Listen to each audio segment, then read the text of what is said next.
Hello, everyone. Hope you're keeping well. Welcome to episode 12 of the Westerns for Life podcast, where we're actually discussing the movie Breakheart Pass from 1975. And this is requested from a regular supporter of the channel, Jalapeno J.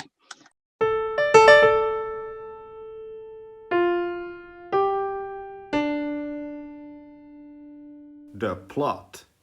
Now, this Western mystery thriller that's fairly action-packed is actually based off of a novel from the year previous, 1974, by Alistair MacLean. Yeah. Bronson is a prisoner aboard this train that is supposedly carrying medical supplies to aid in this diphtheria outbreak at Fort Humboldt. But as things unravel, it's not as it seems.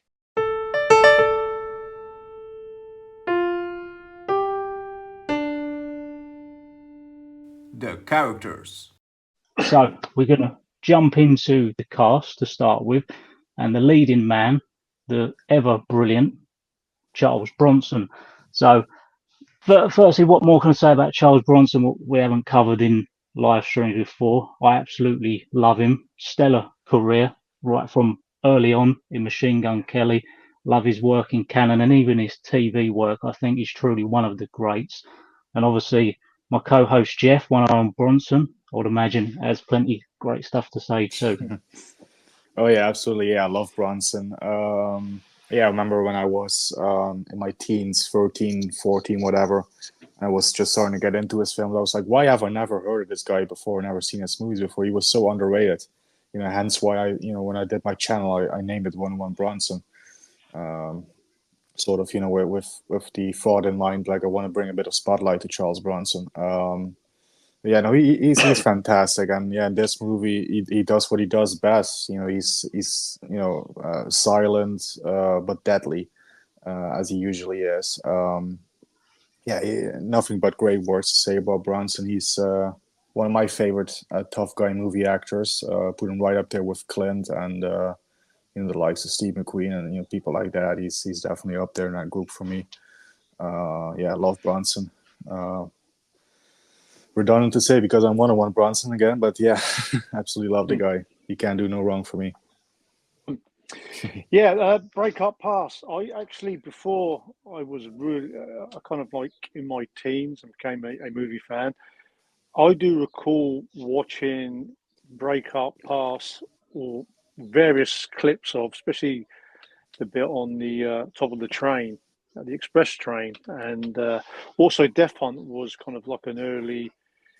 I'd seen various bits of that movie before I became a movie fan, and it wasn't until Death Wish, which was kind of my first proper Charles Bronson movie that I watched, then I would initially go out to hunt down all these movies from my local VHS store, and whenever they popped up on TV, I would always record and watch any Charles Bronson movie.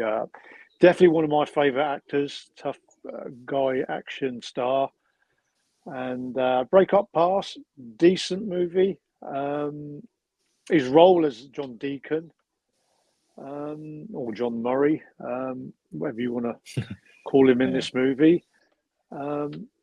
It's a decent role, but I think I've seen better from Bronson, especially in westerns. I don't put this western up in nowhere near in the classic mode as Once Upon a Time in the West and Magnificent Seven, or very good westerns like Red Sun or Chato's Land. But I still find some of his lesser movies still entertaining to watch, and his performance in this one, again, he's always plays that tough guy actor, and I always enjoy his movies. Dan? Yeah. What did you think of Bronson's performance in this one? Yeah, so like you said, it's not one of his strongest ones. Paul Kersey and Once Upon a Time in the West. There's plenty more I prefer. Harmonica. This one is fairly tamed. I wouldn't say subdued, but tamed because it's a PG rating.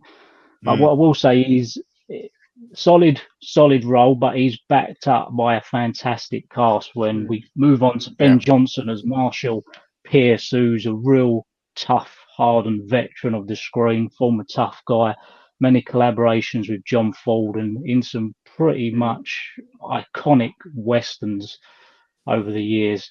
So Jeff, Ben Johnson, what do you reckon? Yeah, he's definitely one of them faces and names that you to recognize if you're into the Western genre, because he's been in a lot. Trying to remember some of the films offhand, they'll come to me, but yeah, definitely seen him around quite a bit. As for this movie, yeah, I think he did a good job as the marshal, as the marshal, the sheriff.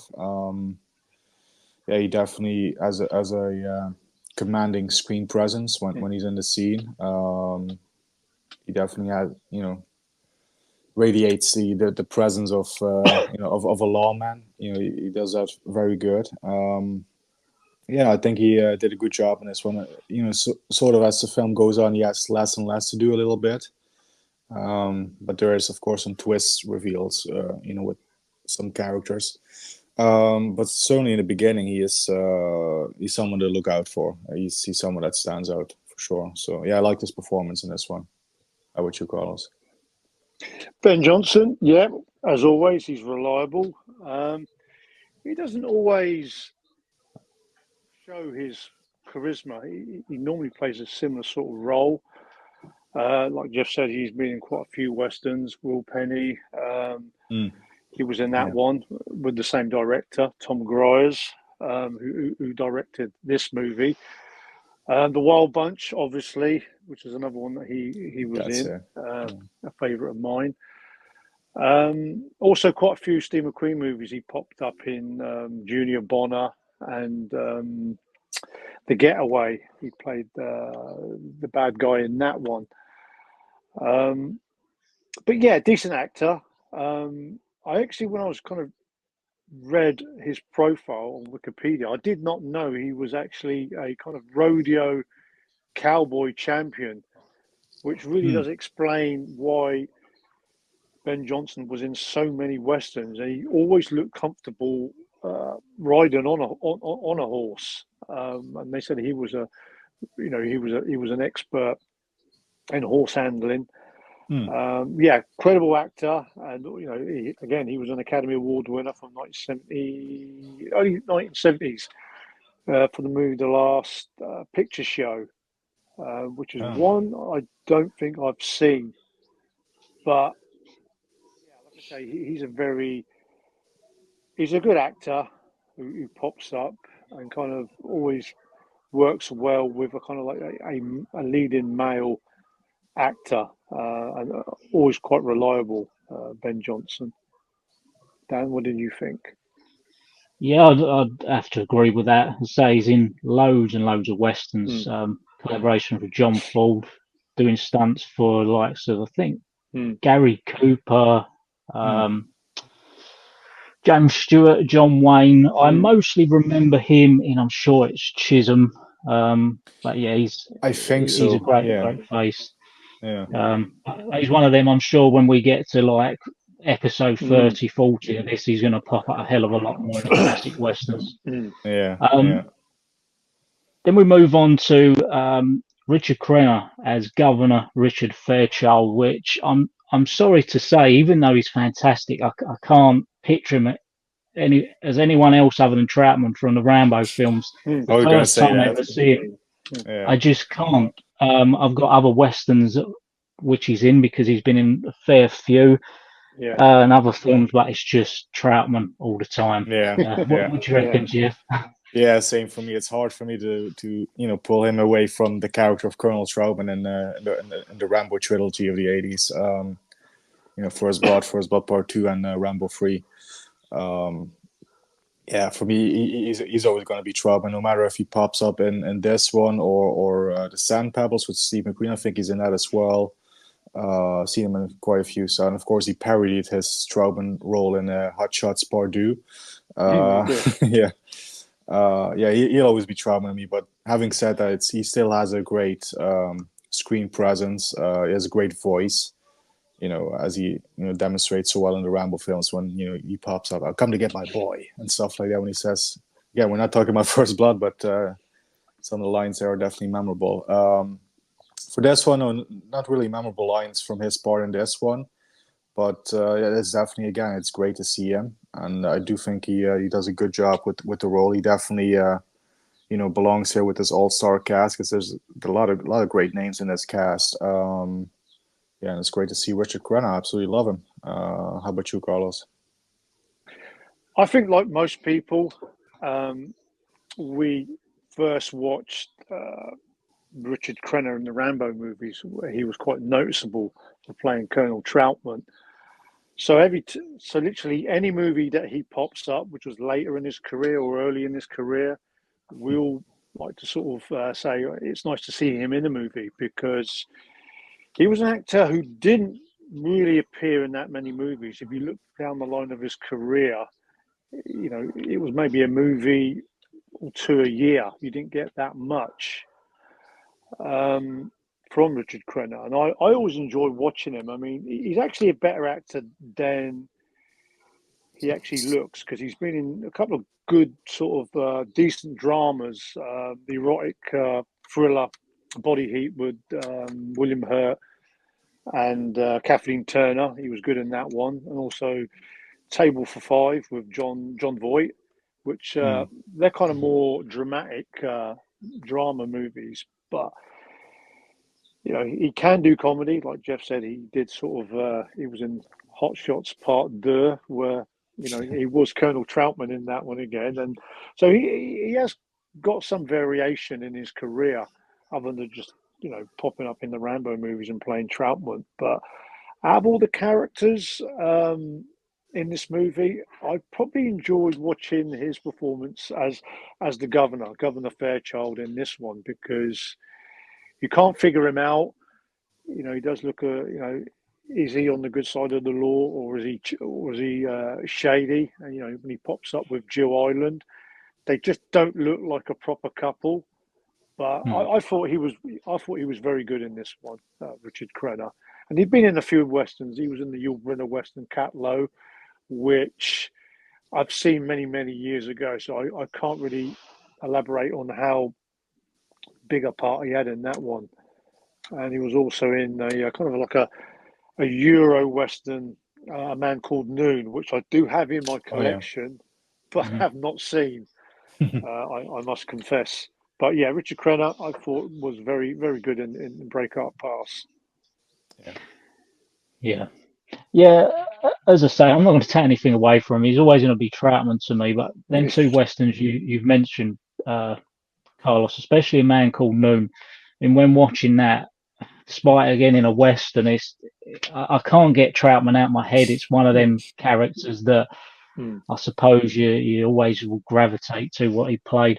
Now we move on to a guy that, for the life of me, when watching, I instantly recognised his face, and he's been in untold films and TV shows. It's Charles Durning as O'Brien, and to pick a film he's been in off the top of my head was very hard. I had to look through IMDb, and I thought, yeah, he's in that, and that. A veteran of the screen, kind of more than cameos, just that supporting, not necessarily a second man all the time, but he's a character where I think, if you can get this guy in your film, there's certain actors, actresses out there, he's going to really lend to whatever part he's doing. And I think Charles Durning's one of these. What do you reckon of him, Jeff? Yeah, similar to Richard Crenna, when I first watched this film for the first time, I'd seen Charles Durning in a few things. But for me, the most memorable one that he has been in is Dog Day Afternoon with Pacino. I instantly, I'm like, oh, it's the guy from Dog Day Afternoon, the police, I think sergeant or whatever he was. The guy who was sort of, going back and forth with Pacino's character, who was, of course, heisting the bank. So yeah, for me, he'll always be the guy from Dog Day Afternoon. But yeah, he's been in many great things. I think he was also in, could be wrong, but The Sting, I think he was in that as well. I think he was in Tootsie. I remember him in Tootsie with Dustin Hoffman. He was pretty funny in that one. He's been in loads of stuff, and he's always, I think, a great character actor. He always does a great job, no matter if it's a small role or a bigger part. He always does a solid job. I've never really seen a bad performance by Yes. As is the case with this one, I think he does a pretty good job here. Again, he doesn't have a whole lot to do in this one, but he's definitely a standout. He definitely you notice him when he's there, and yeah, I think with little he has to do, again, he does a good job. So that's what I think of him. How about you, Carlos? Yeah, Charles Durnin. Yeah, I can't really recall any bad sort of performances that really stood out. He always comes in well as a supporting actor. I'm pretty sure he was nominated as a supporting actor for the best little whorehouse in Texas with Burt Reynolds.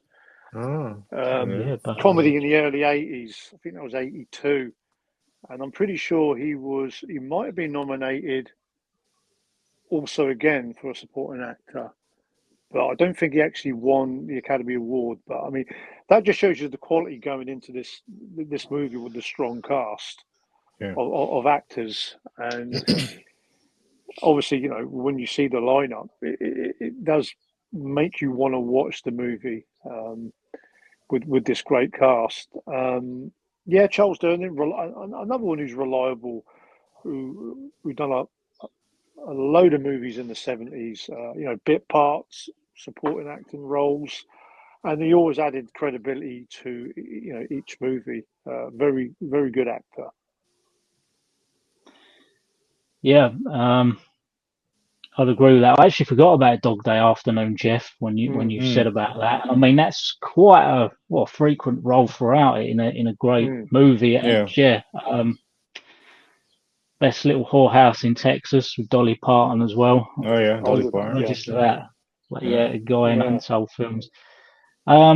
Okay, so just before we go to Women of the West, someone who does play a bit of a integral role is Ed Lauter, who plays Major Claremont.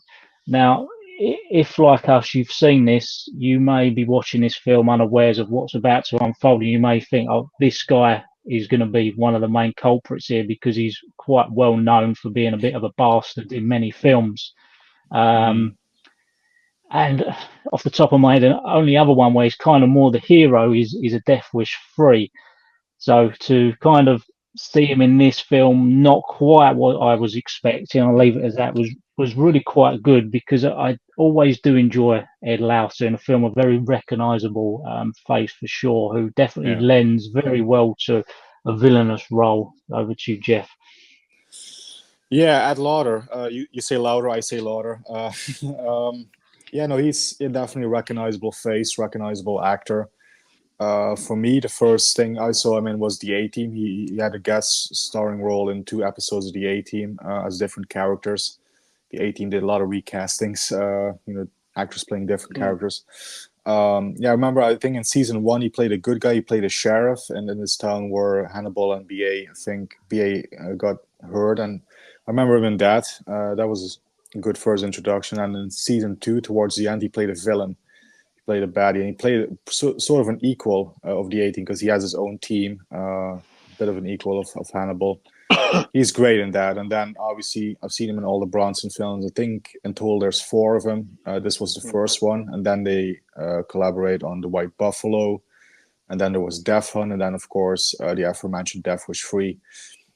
I think he's also in Trouble with the Curve, and from 2011 from Clint Eastwood, or with Clint Eastwood, because Eastwood didn't direct that one for a change. I remember him in that one as well. He's been in tons of stuff over the years. Usually as the heavy, as the bad guy. But he can also switch. He has that sort of thing, and he can switch. If you think he's going one way, but then he turns out to be, sort of a good guy. So yeah, I do like Ed Lauder. Definitely good. Always good to see him in a Bronson film. Yeah, I think he's a great sort of supporting character actor. How about you, Carlos? Yeah, I mean, I only mainly recognise him for the 4 movies that he is featured with Charles Bronson. I think probably the more annoying one was the one in Death Hunt. He just annoyed me in that one. Yeah. He comes off pretty good in this one. I'd say this is my favourite performance in the Charles Bronson movie out of those four for me. Death Wish 3, kind of like the cop hero at the end of the movie, which I didn't sort of believe in him. It's just the way that he was aiming the gun in a lot of those action scenes for me. The earliest role, I always remember him in The Longest Yard with Burt Reynolds, which Yeah. was a pretty noticeable role. But I did sort of look at his profile again. I mean, there wasn't a lot from his career that I remembered, but it did sort of say that he had a career as a stand-up comedian, which I find quite hard to believe. Whether he was that good or great, or whether that was early on in his career, I'm not so sure. But yeah, always a face that pops up in a Bronson movie and other sort of movies, normally as the villain. But watching this movie, you kind of think, again, which side of the law is he on? But yeah, good sort of role in this one for me with Ed Lauter. Yeah. It's funny how us British say louter and you say laughter. Yeah. I always think I'm saying it wrong. So now moving on to Woman of the West,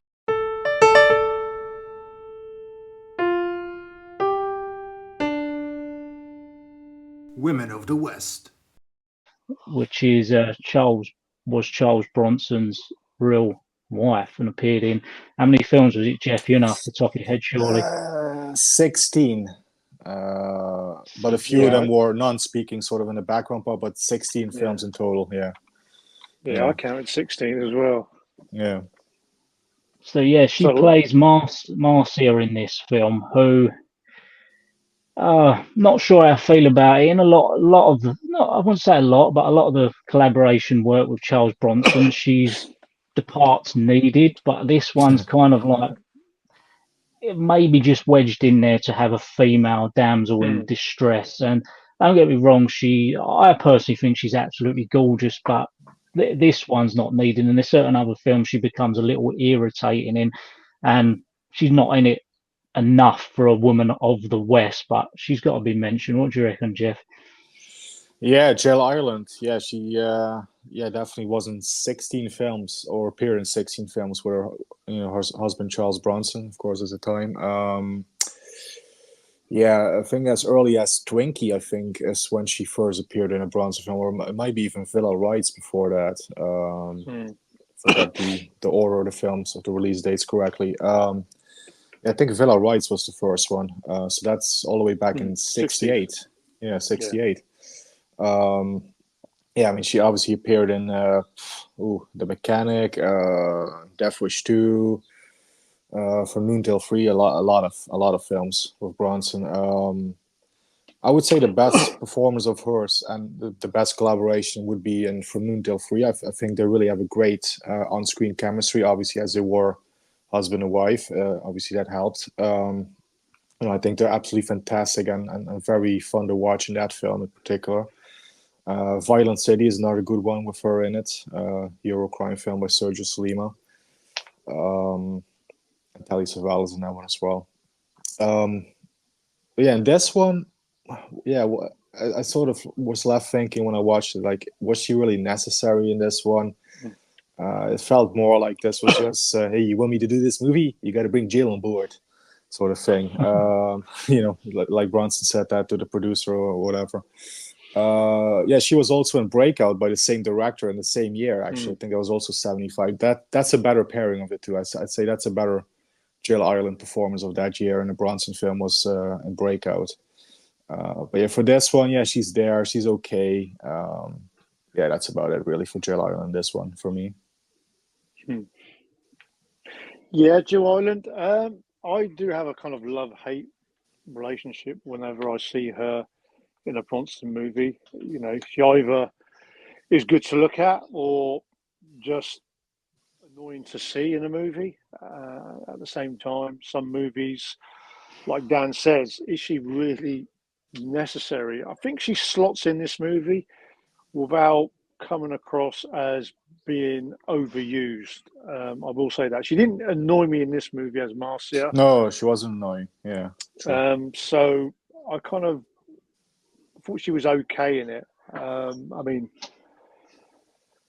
I think the movie that she appeared with Bronson after, From Noon Till Three, is probably the best pairing, because that one is kind of like a romantic Western comedy. Yeah, yeah. And believe it or not, it's actually a not bad It's movie. it's really good, actually. Yeah. Yeah, it really is. Even though, romantic storylines are not my sort of thing.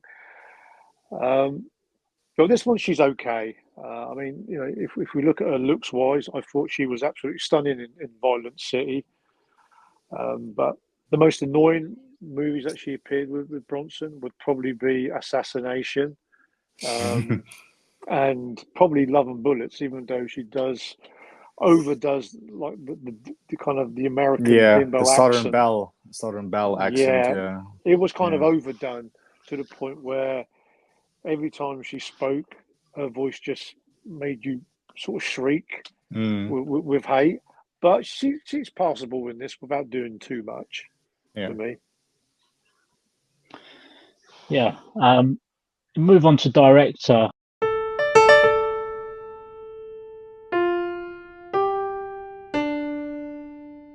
Behind the camera. Tom Gries. I think that's how they say it. Gries, Tom Gries. I've heard people say Tom it Gries. Yeah, various ways. yeah. Who I was literally only really aware of from Breakout, which we've mentioned. I really do love that film, and also really solid Western, Will Penny. That is definitely a check out. But yeah, a lot of TV work, which I'm not really too familiar with. But as director of this, I mean, I watched it twice in the run up for this, and it's like the fourth time I've seen it. And watching it again this morning, I actually quite admire the direction, considering he's done a lot of TV work. I actually think a lot of the action set pieces are very good, especially the fight on top of the train, which you'll see in Yeah. many movies where a train's involved. Some very good kind of scope captured for the action. I'm impressed, I've got to say, on the fourth watch. And yourself, Jeff? Yeah, with the direction on this one, is actually pretty solid for this one, as well as Breakout. I mean, Breakout, I think, is more TV movie feeling. It has a little bit of a TV feel to it. Maybe a little bit in this one as well, but there are some good shots and landscape shots and whatever, and the action scenes are well directed, especially that scene on the train. So yeah, I'm pleased with the direction for this one. Yeah, Tom Gries, he hasn't done a whole lot that I'm too familiar with. He did Will Penny. Just cheating. I'm looking at his IMDb right now at this moment. Thanks to the green screen, you guys can't see that. He's done a few things, a lot of TV stuff, which definitely explains why some of his films feel a bit, TV movie-esque. He also did 100 Rifles with Raquel Welch. That's another one I do recognize. But other than that, not really a lot that springs out. Yeah, did an episode of The Man from U.N.C.L.E., TV show. A lot of TV stuff more than theatrical films. But the direction on this film, I'd say it's solid. It works well enough for the film. Again, it's tightly directed, well edited. The story moves along at a good pace. Top marks for the direction for this one. I think he does a really good job. That's what I feel about it. How about you, Carlos? Yeah, Tom Gries is not a big. He wasn't a big movie director. Whether he had the opportunity to become a bigger director, he did pass away. I think it was mid-50s when he 2 years after this film, I think. Yeah, I think it was mid-50s. A lot of TV work, a lot of the TV series that were popular in the 50s, and he went on to do Batman and Mission Impossible. Will Penny is a very good Western with Charlton Heston. No doubt that would be probably one that we might likely cover. I do enjoy that Western. 100 Rifles is another solid one, a Euro Western with Raquel Yeah. Welch and Burt Reynolds. Breakheart Pass and also Breakout, which I think Breakout is the better movie with Charles Bronson, in my opinion. I suppose I have to agree because he does have that kind of TV director feel. I mean, and after that, I think the last thing he done was The Greatest with Muhammad Ali, Yeah. which is kind of like a movie, a TV movie with Muhammad Ali in the movie. I mean, he wasn't the greatest actor, even though he was the greatest boxer. So, he is a kind of small time director. But I mean, like Dan says, the work is pretty solid for this movie. I mean, some of the shots, the train express shots are nicely done. And, with a good cast, it's a solid movie without being great for me. So yeah, Tom Gries, yeah, thumbs up for the work on this movie, even though it had a $6 million budget, and it was a bit of a flop. The work's pretty solid for this movie. Yeah, I agree. And got to mention, as I said, it's based on a novel from the year before. The writer Alistair MacLean, who Yeah. done what's he written? Guns of Guns of Navarone. War Eagles Dare, Yeah. tons of stuff. Yeah. Force 10 from Navarone. Yeah. So Yeah, I he think was. that's probably where his novel adaptations tailed off for me personally. A little Force 10 from Navarone. But yeah, a lot of, much like a Stephen King, a lot of his stuff was adapted to screen. I haven't seen loads of it. The ones we just mentioned, we have. Going to the score of the film,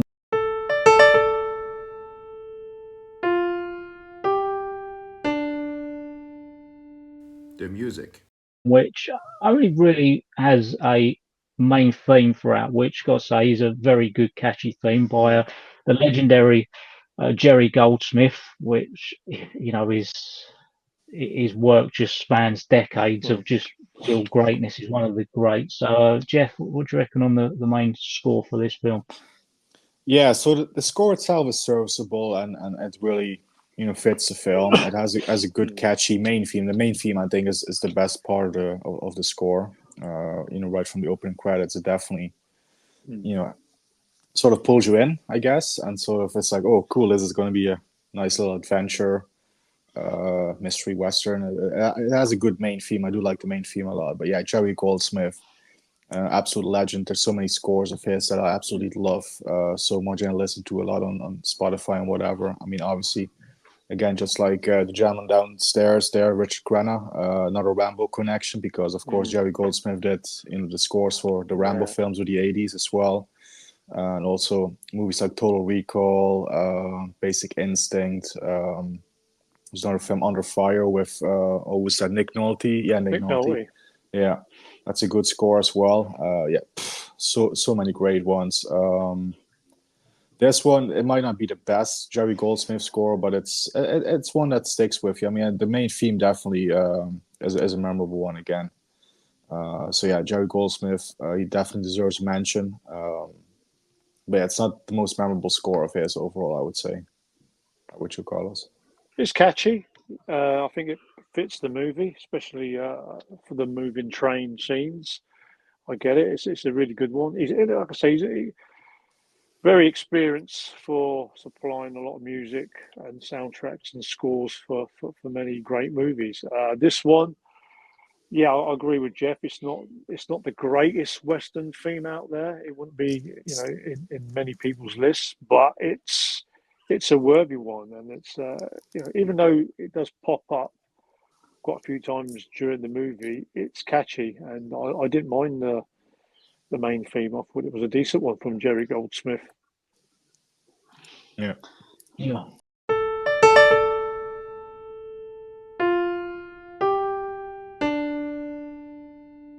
Favorite scenes.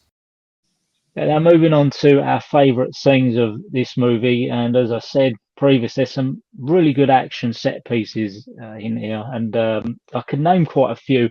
I'm actually going to stick to one that, no matter how many times I see it, is always really impressive. And there's one scene, kind of about midway through the movie, where actually part of this train, so several coaches, gets detached, and it's carrying like cavalry, and it's about it just rolling backwards, and it's really tense. You've got kind of the commanding officer coming in telling them to all stay in their bunks. I've always wondered whether that's to kind of balance out the weight, because inevitably what happens is it goes off the rails, and you can really sit and admire it nowadays, especially that this is all actual practical, real kind of carriages of a train in comparison to what would be done now, all computerized. It's really quite brilliant to see this derail and what happens, and many more action set pieces. So that's kind of one of many of my favourite scenes, and I'll leave it to you two guys to share some of yours.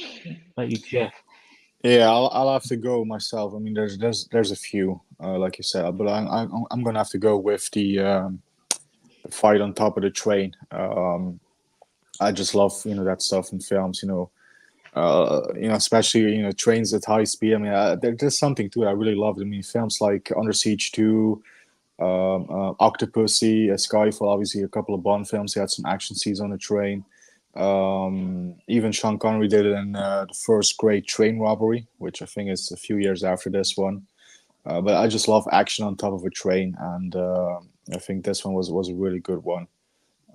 Good fight scene, very tense.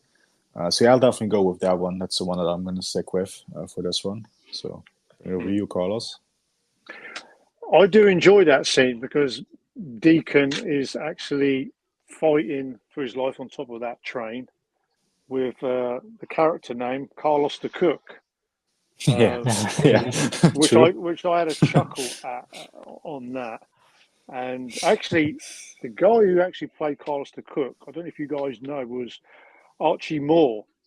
And Archie Moore was light heavyweight champion of the world, I think about 8 years. And I think he carried on boxing till his late 40s. And I think was one of the oldest boxing champions. And he actually fought Muhammad Ali. He did get stopped by Muhammad Ali in 4 rounds. And later on, after a few sort of minor roles, he would become the trainer of George Foreman. So I just thought I'd share that on it. George Foreman in his comeback in the late 80s. So I just thought I'd share that. Because I did get a chuckle out of seeing Bronson scrapping with Archie Moore, the old mongoose, I think he was nicknamed, on top of the train. And I've got to say, that little kung fu kick that Bronson does on Carlos the Cook did make me chuckle. I think my favourite scene, I think the finale was quite a good action scene and quite violent. There is a good sort of scene between Ed Lauter's character and Richard Crenna's character, which actually was removed from British TV. I did read about. There's quite a good, good shootout scenes towards the end. A good shootout. It was a solid one without being great. But I also do like the last scene with Bronson and Jill Ireland's character Marcia, where when everybody has come out of the express train, he goes in there to see if she's still there. Obviously, she's hiding in one of the carriages, and they have like a little moment where they kind of look at each other, and it looks like Bronson's actually going to kiss her, but it looked like a real scene. Yeah. Because obviously they were married at the time, and we say that some of these love scenes or kissing scenes are all fake, but that scene when you see the two of them when they sort of look at each other eye to eye was real. Obviously, it was real because they were married, but it looked a lot more than what it was on screen. It just showed you how they were as a couple. I think that just kind of oozed. It showed that they were a married couple for that brief moment. And obviously, the next movie, From Noon Till 3, you'll see it full board Yeah. how much in love they actually were on screen, as well as real life. So yeah, some pretty good scenes in the movie. But the finale was a quite a good shootout scene that I enjoyed. Yeah, all great scenes in my opinion.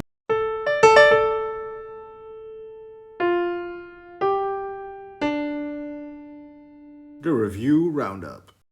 And so we move on to kind of each of our summaries of this film. How many cowboy hats out of 10 we give it. So for me, I watched this twice in lead up for this discussion. The first time I made the mistake of actually watching it bang after doing Death Wish 1, 2, 3. I was a bit, I was a bit subdued. Bronson PG, even though I've got to say for this PG, it does push it a little bit. With some of the blood and shots and that scene you mentioned, Carlos, with Ed Lauter and Richard Crenna on the horse. Watching it again this morning before recording this, I actually really enjoyed it, and so much so I watched the features, and I forget his name now, but he's a film historian critic who's very enthusiastic about this, and actually pointed out something that is quite comparable. Maybe the writer was inspired by Murder on Orient Express to some degree. Yeah, definitely. So what I say is that this film, not your generic Western, it's got that mystery thriller elements that keeps you guessing throughout.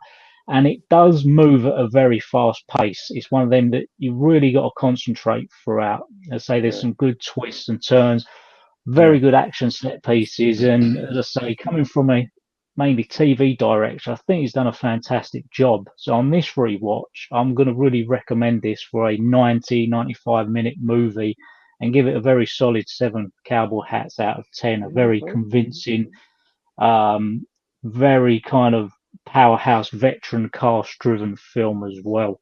So 7 out of 10 for me. Okay. Yeah. As for me, I mean, I've always had a liking for this film, as I do with many Bronson films, especially from this era, from the '70s. Is it as great as a film like Death Wish or The Mechanic or Mr. Majestic? It doesn't really quite reach that level, maybe I would say, in terms of Bronson films. But it's definitely a really, really good one. Again, an all-star cast with the likes of Richard Crenna, Charles Durning. Again, the first of 4 collaborations with him and Ed Lauter. So many great people in this one. Again, a great score by Jerry Goldsmith. Fantastic fight scene on the train. As you guys know, I love my snow movies as well. There's plenty of snow in the film, so that's covered. I think it's an all-round great little film. I definitely get the Murder on the Orient Express sort of comparison, because I was thinking that myself when I first watched it. I was like, hey, this is a little Agatha Christie sort of Western mystery, murder mystery on a train. A little bit of Murder on the Orient Express. So I can definitely see that. I think it's a good one. I mean, especially when you watch it for the first time, it's not really clear who is going to be, eventually who's going to be in on it and stuff, who are the culprits and stuff. It's a good twist. So actually, yeah, my rating is spot on with yours, Dan. I also give it a 7 cowboy hat rating out of 10. I mean, I was checking my the score that I gave it a few years ago on IMDb and stuff, and it's always come up as a 7. So I'm going to stick with that. I'm going to also give it a 7. That's how I feel about this film. Yeah, Carlos. Yeah, good points and bad points. Obviously, the cast, which is a really strong one. It's well shot. I love the location shots, especially with the express train shots. Very, very catchy. At the same time, I think they do overdo it a little bit. Sometimes with the main theme, I think it's done a little bit too many times. I do think that the storyline, they try to be a bit too clever with it. Yeah, we get it. It's a mystery Western. I agree with what Dan says. You kind of got to be on board and really take note of certain scenes that might not look like there's anything happening. So you kind of really got to stay on board. I think if you stick with this Western and everything does get revealed towards the end, that's just what you got to do, rather than it being a kind of like your normal Western in your face shoot 'em up. So stay with this one. It does get revealed at the end. It is a lot more tamer than your normal Western. I mean, like I say, it is PG, but like Dan says, it does. There's a couple of scenes where you think, oh, you know, there was two scenes actually where they kind of pushed the boundary on that, where you think maybe they could have given that as a 15. But yeah, I mean, like I say, it's a decent Western without being a great one. I got to give it Cowboy Hats. I'm going to give it a 6.7, just a little bit short of what you two guys say, because you know it does have a pretty good scene on top of the train, which is an early Bronson scene for me, and you sort of think from then on it's really going to be a lot more faster pace, but you know it's a steady pace without being a full action-packed Western, but it's a solid one. I think if anyone enjoys Charles Bronson movies and a casual fan of Westerns might enjoy this movie, but the mystery element might sort of it's 50-50 where if you stay on board, but like I say, I'll give it a 6.7 Cowboy Hats for Breakheart Pass. Mm-hmm. Yeah, so all pretty similar with that. I did actually bump mine up from a 6, but as I say, I made that mistake of watching it in amongst very hardened Bronson films. So yeah, as I said at the beginning, this was a request from regular supporter of our content, Jalapeno J. So thank you, Jay, for that. And we do take requests, which we'll get to at some point. So comments, live chat, if you're watching live, do put any requests. We'll take note and get to them at some point. So there's our kind of review summary of Breakheart Pass. Now, the releases that are widely available, you got the Eureka Classics release of Breakheart Pass. That is dual format. Does contain, as I said, a very good kind of interview with a film historian / critic. I keep forgetting his name, but it's very enthusiastic. What one have you got, Jeff? Kim Newman, Dan. Oh, is it Kim Newman? Okay. Yeah, he's always good. Yeah, I've got I've got the German one, which the Germans call Nevada Pass. It's actually funny that you guys mentioned it's a PG in the UK because right there it's a 16 in Germany. Oh, wow. Okay. Yeah, but sadly this one is. I mean, the picture and stuff is good, but it's bare bones. It only has a trailer as an extra, but it is uncut and full length and English and German audio options and whatever. So it is a good release. It's widely available anyway. It's also the US has it. Yeah. Kino, yeah. I mean, it does. Like I say, I've got the Eureka one. It does have those two scenes where you think probably in certain countries might bump it up to 16, where two sort of, I'd say two quite graphic killings to the movie. It quite easy could have been a 15 and 16, like you just mentioned, Jeff. But yeah, it's a very affordable movie. Kino, also in Germany. It's quite easy to track down Breakheart Pass. So, Jeff, you want to take it to the next episode?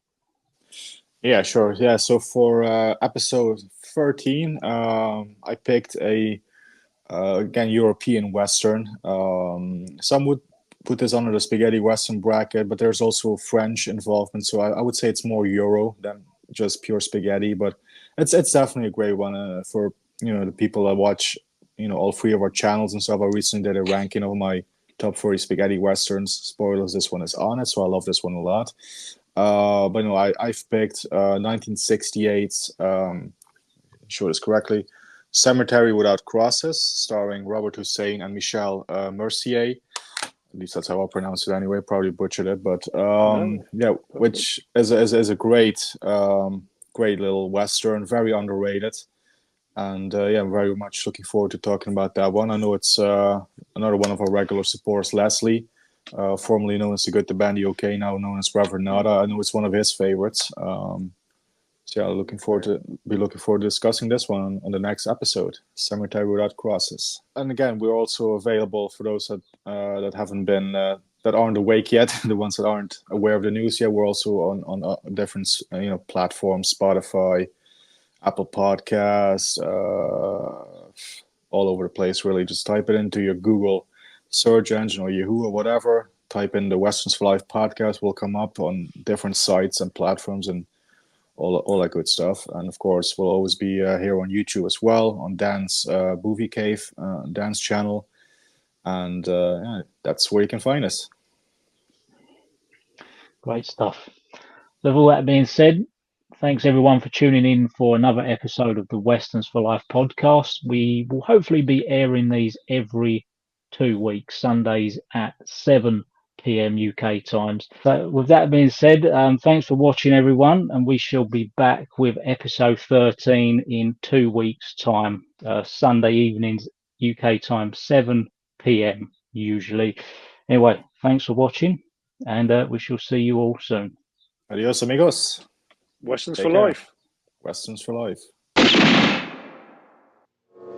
To begin with, trust no one. Don't.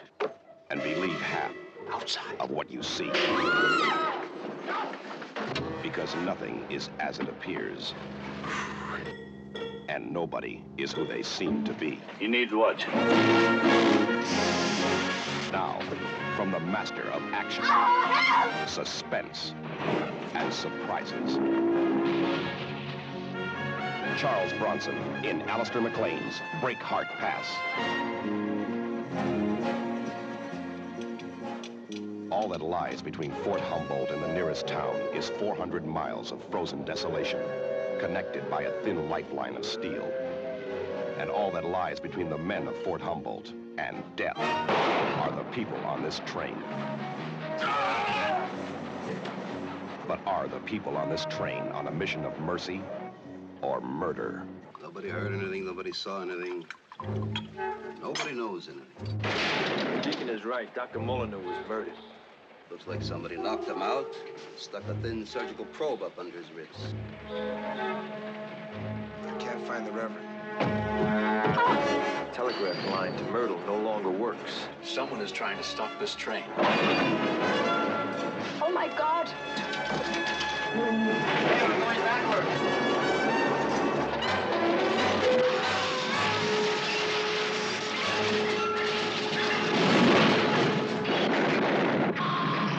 Now, we're gonna all be on this train for a while. We just might find out what happened before we have to get off. There's a conspiracy on board this train that goes beyond murder. But who is part of it? And who is expendable? The answer waits at Alistair McLean's Breakheart Pass.